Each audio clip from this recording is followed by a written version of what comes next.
Students, बहुत बहुत स्वागत है आप सभी का आपके अपने इस यूट्यूब चैनल पे, जहां आपको वेस्ट बंगाल बोर्ड से रिलेटेड वीडियोस मिलती रहेगी। तो अगर आप वेस्ट बंगाल बोर्ड के स्टूडेंट हैं तो चैनल को सब्सक्राइब करके बेल आइकन को जरूर प्रेस कर लें। आज जो हम लोग पढ़ने वाले हैं वो है करंट इलेक्ट्रिसिटी, और ये करंट इलेक्ट्रिसिटी चैप्टर का 6th और लास्ट वीडियो है। तो उम्मीद है कि आपने पिछले सभी वीडियोस को देख लिया होगा। अगर आपने नहीं देखा है तो डिस्क्रिप्शन में लिंक दिया हुआ है, वहां से जाकर आप प्लेलिस्ट ओपन करके सभी वीडियोस को देख लें, ताकि ये चैप्टर आपका स्टार्टिंग से एंड तक पूरी तरीके से कंप्लीट हो जाए। ठीक है, तो आज हम लोग जो पढ़ने वाले हैं वो क्या क्या है उसके बारे में बात करते हैं। तो सबसे पहले तो हम लोग पढ़ेंगे AC generator and DC generator के एसी जनरेटर और डीसी जनरेटर क्या होता है, इसके बारे में पढ़ेंगे। एंड उसके बाद हम लोग पढ़ेंगे डोमेस्टिक इलेक्ट्रिक सर्किट। क्या पढ़ने वाले हैं? डोमेस्टिक इलेक्ट्रिक सर्किट के जो हमारा घर में जो इलेक्ट्रिक सर्किट है उसमें क्या क्या चीज लगता है, क्या क्या चीज होता है, और वगैरह वगैरह, इन सब चीजों के बारे में हम लोग जानेंगे इस वीडियो में। तो वीडियो को पूरा एंड तक बिना स्किप किए देखिए, ताकि आपका ये लास्ट वीडियो यानी कि करंट इलेक्ट्रिसिटी का लास्ट पोर्शन आपका अच्छे से कंप्लीट हो जाए। तो सबसे पहले हम लोग समझते हैं कि ये इलेक्ट्रिक जनरेटर किसको कहते हैं। What is electric generator? ये इलेक्ट्रिक जनरेटर क्या है? इलेक्ट्रिक जनरेटर तो इलेक्ट्रिक जनरेटर क्या है, सबसे पहले हम लोग वो समझते हैं। तो इलेक्ट्रिक जनरेटर एक ऐसा डिवाइस है जिसके कारण, ठीक है, फिर से सुनिए और अच्छे से सुनिए, इलेक्ट्रिक जनरेटर एक ऐसा डिवाइस है जिससे क्या होता है, मैकेनिकल एनर्जी इलेक्ट्रिकल एनर्जी में कन्वर्ट हो जाता है। मैकेनिकल एनर्जी इलेक्ट्रिकल एनर्जी में कन्वर्ट होता है।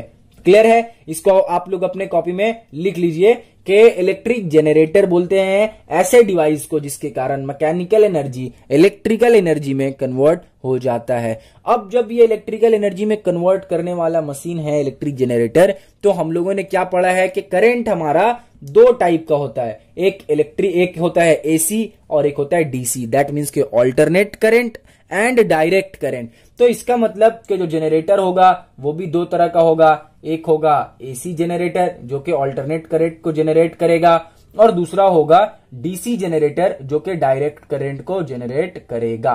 ठीक है, तो एसी जनरेटर और डीसी जनरेटर आप लोगों को समझ में आ गया। ये डायरेक्ट करंट, ऑल्टरनेट करंट को जो जनरेट करेगा वो हो गया एसी जनरेटर, एंड जो डायरेक्ट करंट को जनरेट करेगा वो क्या हो गया, डीसी जनरेटर। बाकी इसके पार्ट्स जैसे कि armature, field magnet, strip rings और ब्रशेस, ये सब आपके बुक में दिया हुआ है पार्ट्स का नाम। उसमें कुछ ज्यादा इंपॉर्टेंट है नहीं, तो आप लोग उसको देख लीजिएगा। इसी तरह से डीसी जनरेटर में भी दिया हुआ है आर्मेचर कॉइल, फील्ड मैग्नेट, ये सब आप लोग आराम से खुद से समझ ही लीजिएगा। आर्मेचर कॉइल का मतलब कि जो उसमें कॉइल लगा हुआ है, इस तरह से वो हो गया आपका आर्मेचर कॉइल। फील्ड मैग्नेट का मतलब हो गया कि जो मैग्नेट इधर लगा हुआ है उसके कारण जो फील्ड आपका जनरेट हो रहा है वो सब फील्ड मैग्नेट। तो ये सब आप खुद से समझ लीजिएगा, इसमें कुछ ज्यादा समझाने वाली बात है नहीं। तो इलेक्ट्रिक जनरेटर जो आपको था वो मेन समझना था कि electric generator is a device which convert mechanical energy into electrical energy. Clear है? ये आपसे एमसीक्यू में पूछा जा सकता है, शॉर्ट आंसर में पूछा जा सकता है कि इलेक्ट्रिक जनरेटर किसको कहते हैं।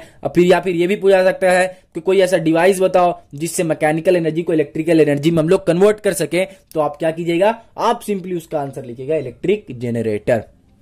ओके, तो इलेक्ट्रिक जनरेटर हम लोगों ने समझ लिया, AC generator and DC generator भी अब हम लोगों ने समझ लिया। अब हम लोग डोमेस्टिक इलेक्ट्रिक सर्किट के बारे में समझते हैं कि डोमेस्टिक इलेक्ट्रिक सर्किट क्या है। तो सबसे पहले हम लोग समझते हैं कि कितने तरह का केबल इसमें यूज होता है। ठीक है, supply cable of electric power मतलब जो हमारे घर में इलेक्ट्रिक पावर आ रहा है उसमें कितना टाइप का केबल लग रहा है वो हम लोग समझते हैं। तो देखिए, 3 तरह का केबल लगता है, ए बी सी। एक केबल होता है आपका लाइव, एक होता है आपका न्यूट्रल और एक होता है आपका अर्थिंग। ठीक है, अब ये अर्थिंग क्या है ये हम लोग अभी फर्दर समझेंगे। उससे पहले हम लोग समझते हैं ये लाइव वायर क्या होता है, और समझेंगे कि न्यूट्रल वायर क्या होता है। तो देखिए, लाइव वायर उस वाले वायर को बोलेंगे जिस वायर से इलेक्ट्रिक एनर्जी आपके घर तक पहुंचता है।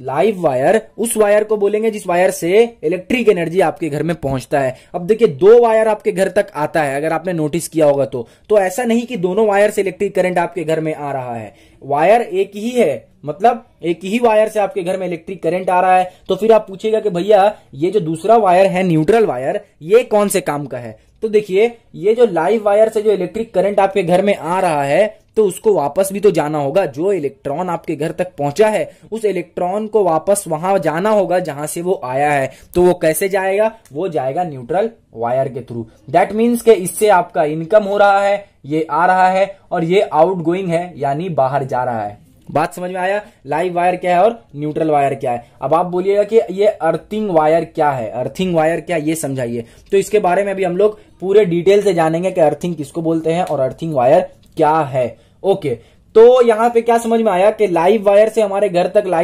इलेक्ट्रिक एनर्जी आ रहा है, और न्यूट्रल वायर से जो एनर्जी आ रहा है, जो इलेक्ट्रॉन आ रहा है, वो इलेक्ट्रॉन को वापस भी जाना है, इसीलिए वो न्यूट्रल वायर से वापस चला गया। अब आपको देखिए, यहां पे मैंने 3 वायर लिखा है, लेकिन आपने क्या नोटिस किया कि आपके घर में सिर्फ 2 वायर आता है। इसका मतलब ये नहीं कि आपके घर में अर्थिंग वायर नहीं आता है, आपके घर में अर्थिंग वायर आता है, और वो क्या होता है, वो दोनों एक दूसरे के साथ कनेक्टेड होता है। कौन दोनों? न्यूट्रल और अर्थिंग वायर कनेक्टेड होता है। किस जगह से ये कनेक्ट कर दिया जाता है? ये आपके पावर हाउस से, जहां से आपका पावर आता है, वहां से इन दोनों को एक ही साथ कनेक्ट कर दिया जाता है। ठीक है, तो ये हो गया हम लोगों का supply cable of electric current, यानी कि कौन कौन से केबल से हम लोगों का इलेक्ट्रिक करंट आता है, जाता है, और कितना तरह का केबल होता है। तो 3 तरह का केबल हम लोगों ने यहाँ पे पढ़ लिया, लाइव, न्यूट्रल एंड अर्थिंग। अब हम लोग समझते हैं स्विच। स्विच किसको कहते हैं? स्विचेस, SWITCH, स्विचेस किसको कहते हैं? तो देखिए, स्विचेस का सिंपली मतलब के स्विच करना, स्विच ऑन कीजिए या फिर स्विच ऑफ कीजिए। अब स्विचेस का एग्जांपल क्या लेना है, आपको पता ही है स्विच किसको कहते हैं। आपके घर में स्विच है, जिसको आप ऑन करते हैं तो क्या होता है, फैन ऑन हो जाता है, जिसको ऑफ करते हैं तो फैन ऑफ हो जाता है, जिसको ऑन करने से लाइट ऑन हो जाता है, जिसको ऑफ करने से लाइट ऑफ हो जाता है।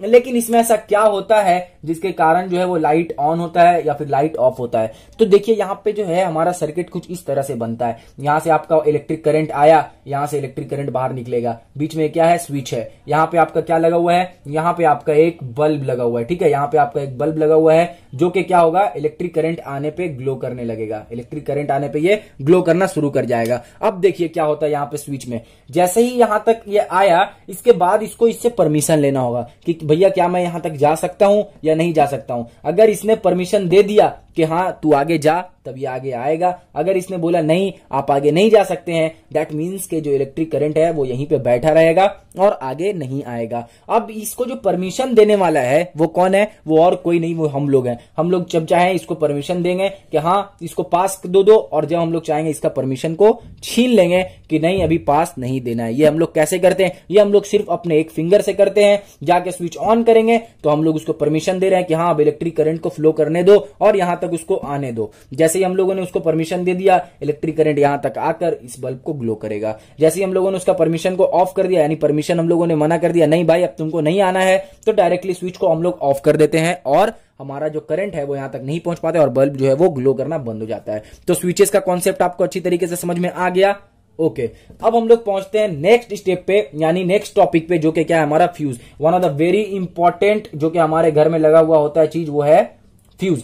अब आप में से जो भी दिलचस्पी रखते होंगे इलेक्ट्रिक से रिलेटेड, इलेक्ट्रिक के काम से रिलेटेड जो भी आप लोग दिलचस्प होंगे, मतलब कि इलेक्ट्रिसिटी से रिलेटेड आप लोगों को काम करने में जिसको भी मजा आता होगा, या फिर आप लोग ऑब्जर्व करते होंगे कि कैसे इलेक्ट्रिक करंट काम करता है, तो उनको ये मालूम होगा कि फ्यूज किसको कहते हैं। नहीं मालूम है कोई बात नहीं, मैं आपको बताता हूं। देखिए, उसको भी हम लोग इसी तरह से लेते हैं। ये हो गया हमारा फ्यूज, ये आया यहां पे हमारा करंट और ये निकला यहां से बाहर करंट। ठीक है, ये हमारा क्या है, ये हमारा दरवाजा यानी डोर है। ठीक है, ये मान लीजिए हमारा डोर है, और ये जो वायर है अब तक हमारे घर के बाहर है और ये घर के अंदर है। क्लियर है?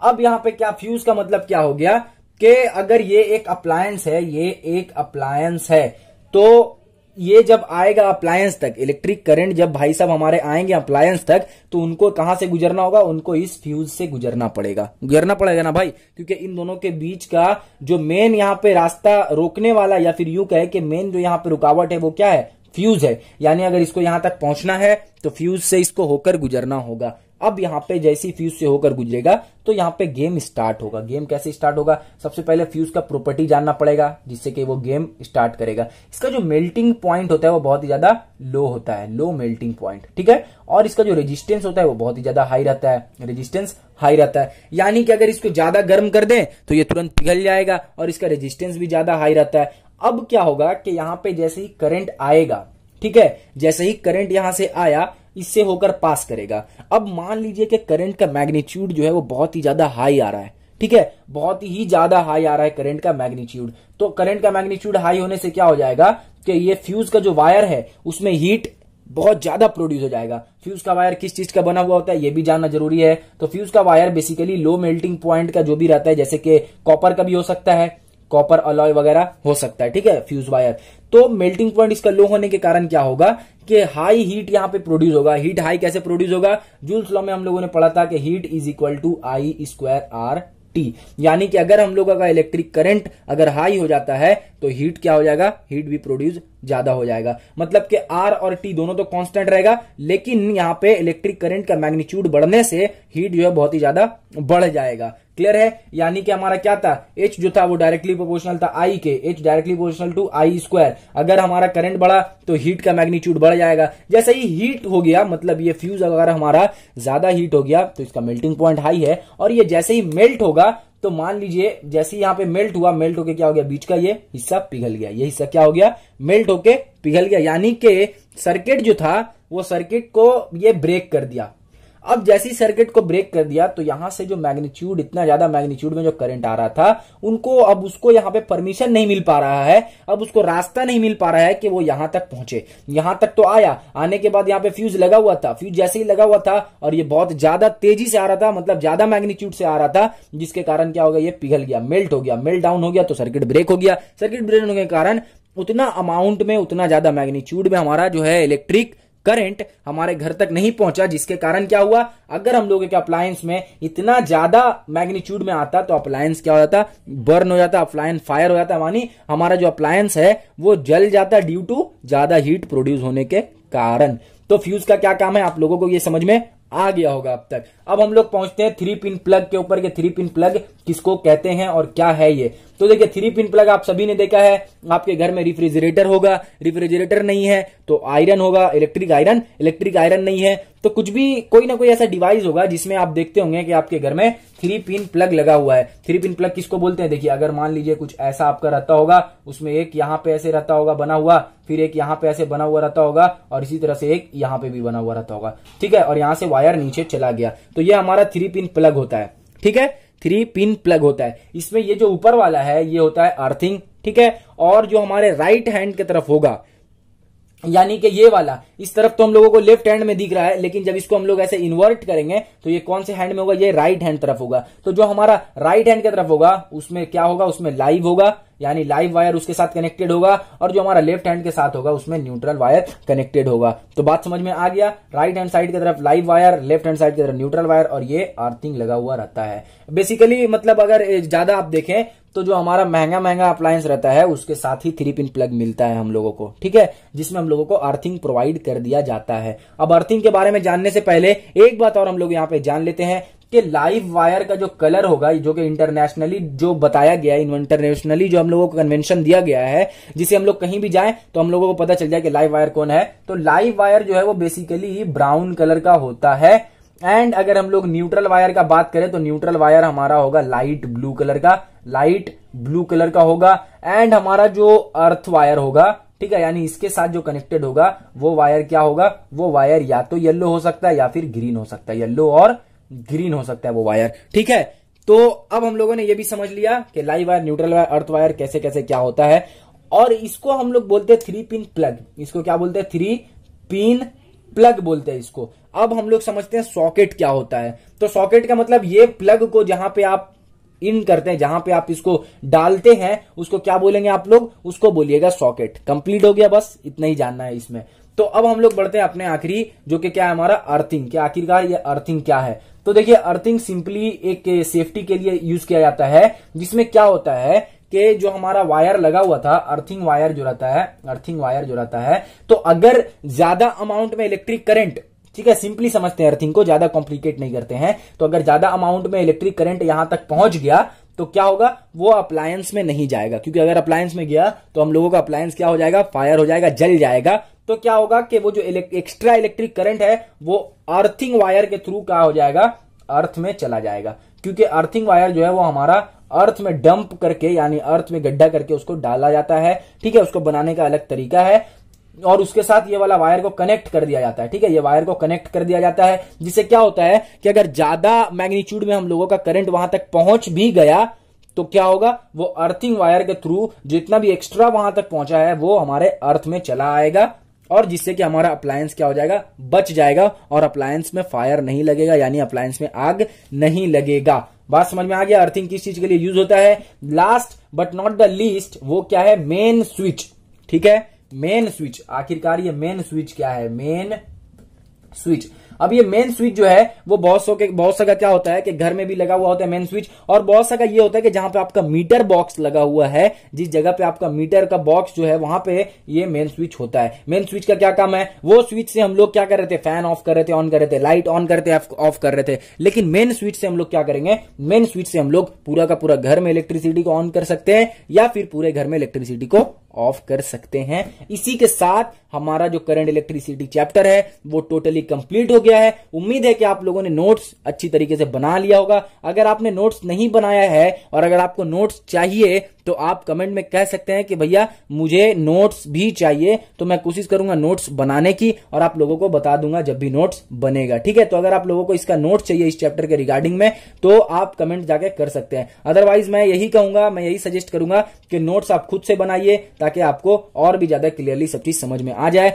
तो यहां पे हम लोगों का पूरा चैप्टर कंप्लीट हो गया। उम्मीद है आप लोगों को करंट इलेक्ट्रिसिटी एकदम बेहतरीन तरीके से समझ में आ गया होगा। कोई भी डाउट किसी भी लॉ में, किसी भी रूल में, कहीं पे भी कोई भी डाउट आपका बाकी रह गया है तो कमेंट सेक्शन में जाकर पूछना बिल्कुल ना भूलें, और कमेंट करके ये भी बताएं कि करंट इलेक्ट्रिसिटी चैप्टर आपको कैसा लगा। क्या आपका चैप्टर कंप्लीट हो गया, क्या आपका पूरा कॉन्सेप्ट कंप्लीट हो गया। और हां, अपने जितने भी दोस्त हैं, जितने भी दोस्त को आप जानते हैं जो क्लास 9 या फिर क्लास 10 में पढ़ रहे हैं, उनको इस चैनल के बारे में जरूर बताएं ताकि ज्यादा से ज्यादा स्टूडेंट्स इस चैनल के साथ जुड़ सके और मैं ज्यादा से ज्यादा स्टूडेंट्स की हेल्प कर सकूं उनके फिजिकल साइंस या फिर मैथ्स के स्टडीज के रिगार्डिंग में। तो उम्मीद है कि आप जरूर शेयर कीजिएगा अपने दोस्तों के साथ। मिलता हूं आपसे नेक्स्ट वीडियो में। और हाँ, एक बात और, आप कमेंट करके ये भी जरूर बता दें कि नेक्स्ट वीडियो जो है वो फिजिकल साइंस के कौन से टॉपिक पे आपको चाहिए, कौन से चैप्टर पे चाहिए। तो जल्दी मुलाकात होगी आपसे, तब तक के लिए अपना ख्याल रखें।